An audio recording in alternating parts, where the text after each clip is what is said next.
नमस्कार प्रेक्षकांनो. ठरलं तर मग ह्या मालिकेच्या पुढील जबरदस्त ट्विस्टमध्ये महिपत आता टेन्शनमध्ये आहे. त्याला असं वाटतंय की अर्जुन आता माझ्या मुलीला सुद्धा जेलमध्ये टाकतोय की काय.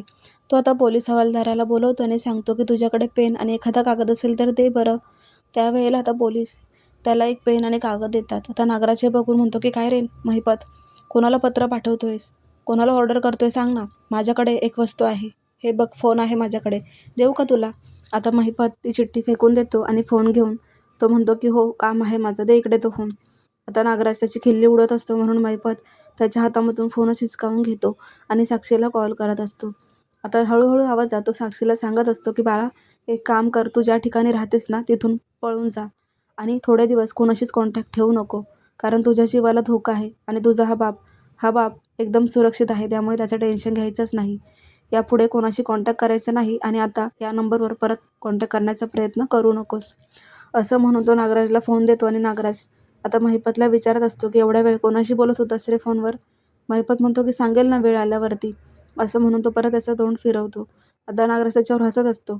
दुसरीकडे सचिन झोपेतून उठतो आणि साक्षीला आवाज देऊ लागतो, पण त्याच्या लक्षात येतं की साक्षी घरात नाहीच आहे.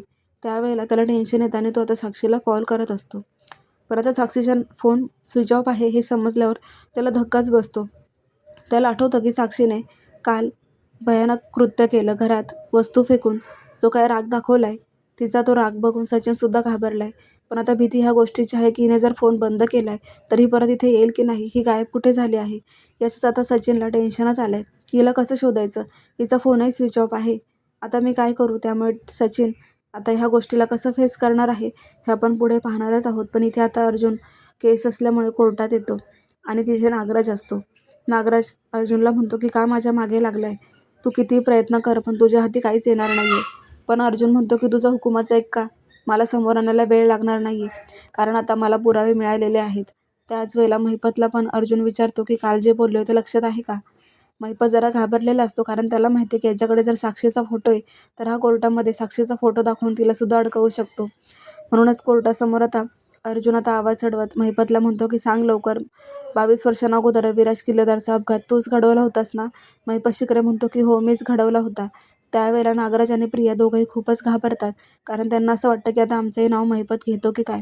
पण महिपत गप्पच असतो. मग अर्जुन म्हणतो की कोणाच्या सांगण्यावरून, हे सुद्धा सांगून टाक महिपत शिकरे. पण आता महिपत शिकरे तोंडच उघडत नसतो.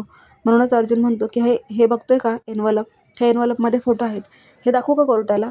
नाही म्हणजे तू बोलण्या अगोदर हे फोटो दाखवून देतो, मग सत्य समोर येईलच. पण आता महिपत शिकरे घाबरतो आणि म्हणतो की 1 मिनिट अर्जुन, फोटो दाखवू नकोस, मी तुला सत्य सांगतोय. त्यावेळेला नागराज आणि प्रिया दोघेही खूप रागाने महिपतकडे बघत असतात. तेव्हा आता हे पाहणं खूप जबरदस्त ठरणार आहे की महिपत तोंड उघडणार की अर्जुन ते फोटो उघडणार. पाहायला विसरू नका ठरलं तर मग. धन्यवाद.